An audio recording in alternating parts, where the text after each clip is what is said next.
non Malick Sall moom mooy premier doomu xaraam bi moom laa doon lijjanti turam bi ba léegi ma naan Amadou Sall Malick Sall la doomu xaraamu kat non mais paa boobu déggal ndem paa boobu doon da nga koy gis rek nga xam ni que ca le diable incarné nii paa bi ni suñu xoolee background ba muy booy su nekkuloon pédophile mu nekk un violeur wala markatu taatu xale booy bi paa bii ni il a un passé louche et bizarre quand tu vois sa figure. C'est un vieux sans remords ni aucune mentalité. C'est un imbécile. Boy bi pa bi ni man gisuma ay njabootam de xooluma ay doom mais leer na ma ni que lu muy jéem a def nii si njabootu nit ñi soo demee si biir njabootam nga fekk fa ay dooma xaraam yu kat seen nday dëng mënulul dara nday njabootam wala mënulul dara famille bi si mbedd bi lay génn di jéem a jaay autoritaire wala di jaay dictature dinañ toj cog waayo kii mais Malick Sall toj sarap ndeyam Malick Sall ñun ñoo ngi doon xas sax Sidiki Kaba di wax Sidiki Kaba dina ki góor jigéen bu katta ndeyam boobu mais nekkate góor jigéen boobu sax moo tane Malick Sall bi Sidiki Kaba bi fi jógee góor jigéen bu katta ndeyam boobu moo tane Malick Sall mais Malick Sall c'est la honte de la honte Malick Sall c'est la honte de la honte c'est la honte de toi.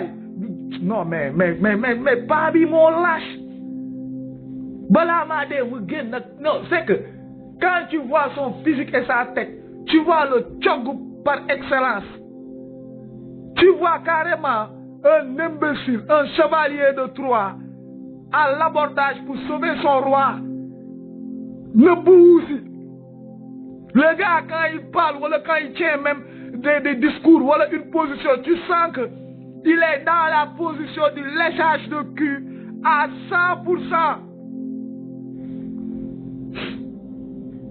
Il est dans le léchage de cul à 100% et il ne le cache pas. Et maintenant, ñëpp nekk ci nguur gi ay lécheurs de cul lañ soo leen déggee suñuy wax seeni waxaat ils adorent Macky Sall ils parlent en adoration du mec ils parlent même comme s'ils ont peur de lui wala ils sont en train de xam nga de polish xam nga lu naan polish mooy comme nga nettoyer ba pare di ko fomp di cirer voilà cirer le cul de quelqu'un pour que ça brille ñoom si loolu leen nekk nii léegi nag ils veulent nous forcer nous tous à faire de même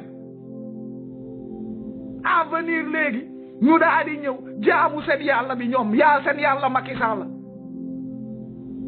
seen tuunu ndey yéen ak Macky Sall yéen ak Macky seen tuunu ndey waa nguur gi yëpp képp ku si défendre Macky waa APR gars yi si wër a ki di teg yéen ak seen Macky Sall góor jigéen bu kattandeyam boobu seen présidente Marème la Folle ak seen i pangolin yéen ñëpp seen fël-fëlu ndey léegi quoi seen digg la fal ndey léegi lan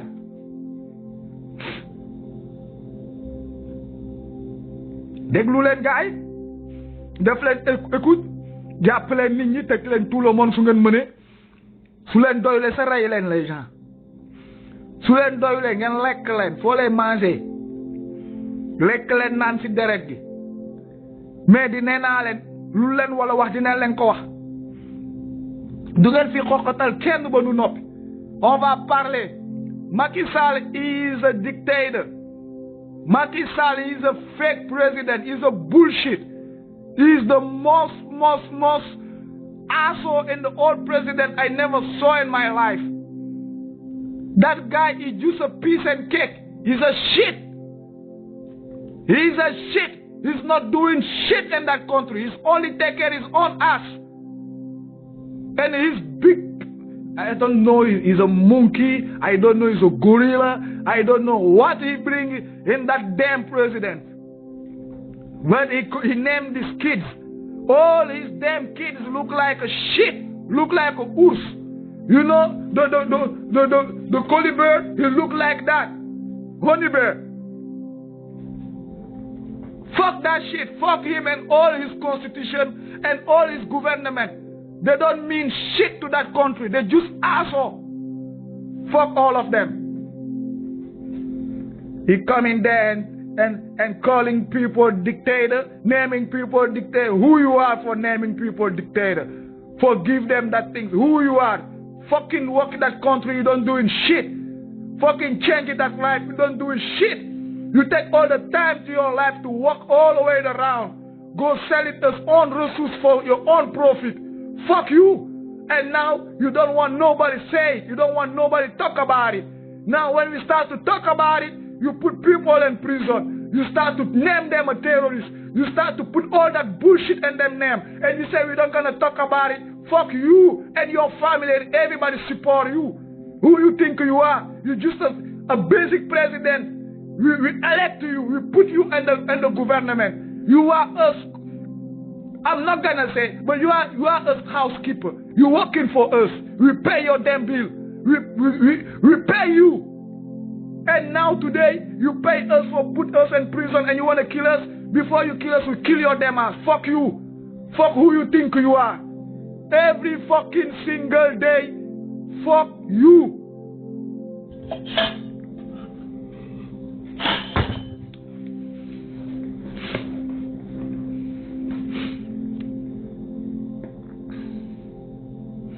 Vrai imbécile. Vrai imbécile. On va tous y aller. Dégg lu may wax de. Ay du sedd. Du sedd. Wax gi du sedd. Aïe aïe. Derrière quand une tête tombe, une autre tête va se relever. Wax gi fii doo leen fi xoqatal kenn. Doo leen fi xoqatal kenn. Du ngeen fi tiital kenn. We never gonna step back to that fight. We never gonna step back to that fight. We're gonna fight until the end. Free Africa. Freedom for Senegal. Freedom for everybody. And we're gonna fight that shit until the end. No matter what happens. No matter if you wanna kill us. No matter if you wanna put all of us in prison. But before we die, we're gonna fucking say what we have to say. Fuck you and everybody support you. Enough is enough. We need to be free. We need to be free and we're gonna be free. We're gonna fight for that shit. Fuck you. You think we are terrorized because we are terrorizing because you have the government and you do what you do? Fuck you. Fuck you. Kill us. After what?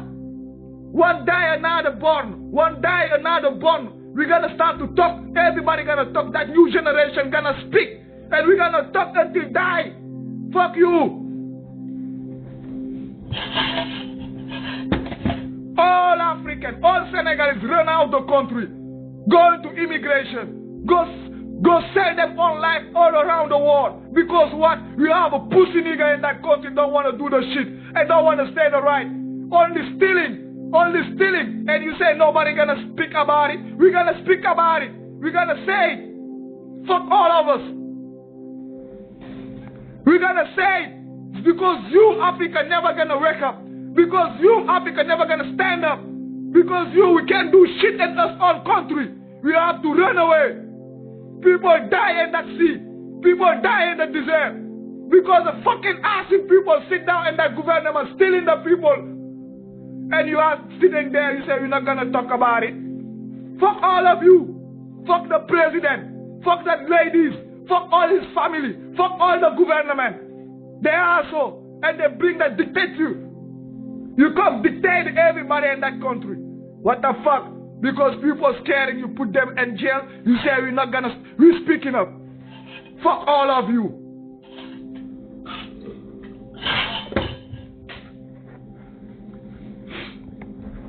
Fuck all of you.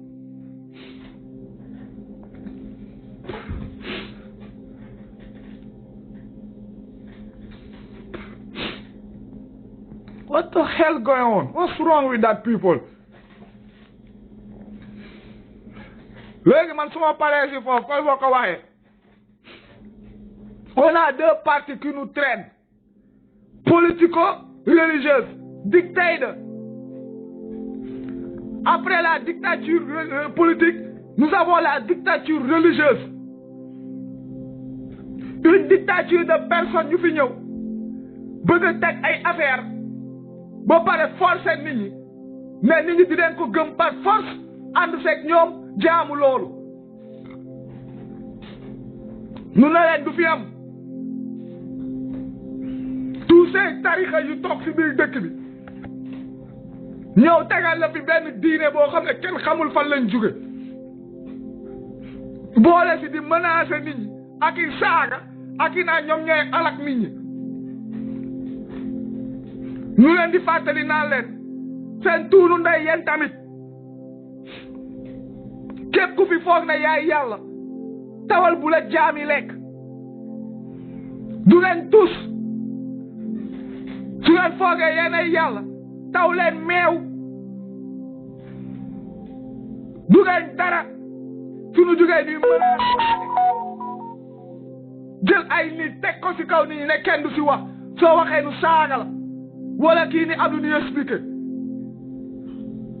seen bunu ndey yéen tamit yéen ñëpp kilifa diine yi jël dëkk bi en otage di duul tëdd nu leen di graisser ay terrain di leen graisser ay millions ngeen di noppi gars yi di génn di ñaxtu ngeen leen di téye seen tuunu ndey xam ne lu xew boobu ba léegi yéen a ngi toog di gis naqaru askan bi kenn si yéen génnul wax lu askan bi di dund chaque jour président ak waa nguur gi di jaabante di ñëw di leen seet si te kenn du leen wax ñun lu ñuy dund ngeen noppi toog su nit ñi nag génnee ñëw di xeex ngeen bëgg ñëw calmer gars yi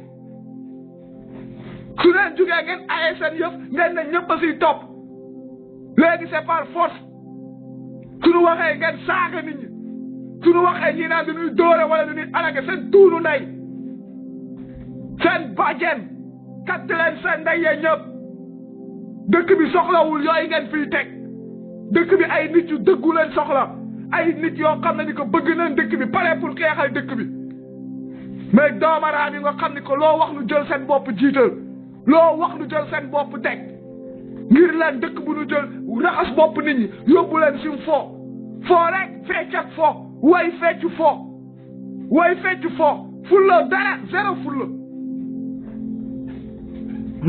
fulla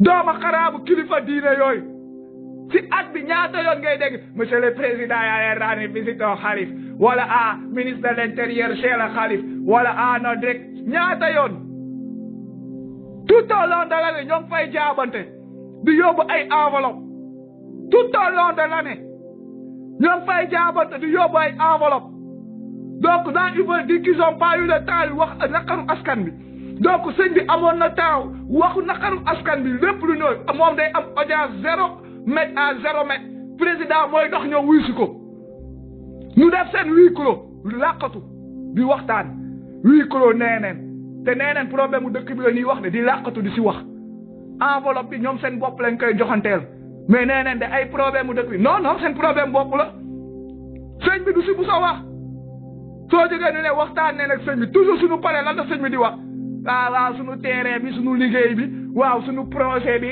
waa université beeg waa mur beeg waa Ila Touba beeg wala waa kii di nangam nan la si toll subvention beeg yooyu leen fay lijjanti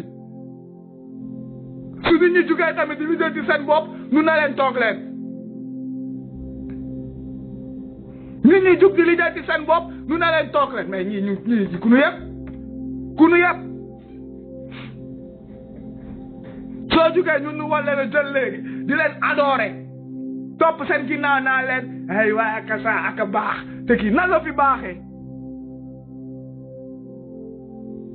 aka baax te bëri yërmande ana yërmande bi kii di sàcc lu nga moom ànd ak sàcc yu lay sàcc di séddoo yow nga ñëw toog ne daa bëri yërmande aka baax te bëri yërmande Macky Sall dem sàcc 500 millions ñëw jox ko 100 wala may ko si 50 millions mu kontaan ba bëgg a dee denc jëndaale ko si joxaale ko benn caabi oto 40 millions wala 50 millions mu kontaan donc saa waaye lekk na si 100 Macky Sall lekk 400 millions yi ñun ñu kontaan ba bëgg a dee toog saaga Macky Sall nëbb sëñ bi ne ko aka baax te gore mais moom ak sàcc bee nuy saaga ñoo séddoo lu nu sàcc lekk na si alalu sàcc bi tey jii nii suñu jàppoon ab sàcc mu dem mu sàcc xaalis du naan ko ana xaalis bi foo ko jox ak ñoo ko joxoon du ñuy def du ñuy jàpp ñu si laaloon ñëpp receleur beeg ñu si lekkoon nag ñu si ànd tout le monde après la ñuy def association de quoi de malfaiteurs voilà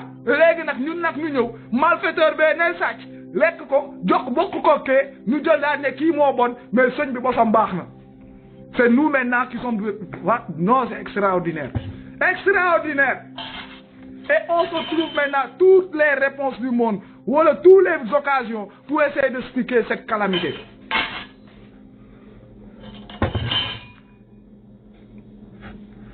démb dama waxtaan ak sama benn nit ku am ndeysaan sama benn nit ku baax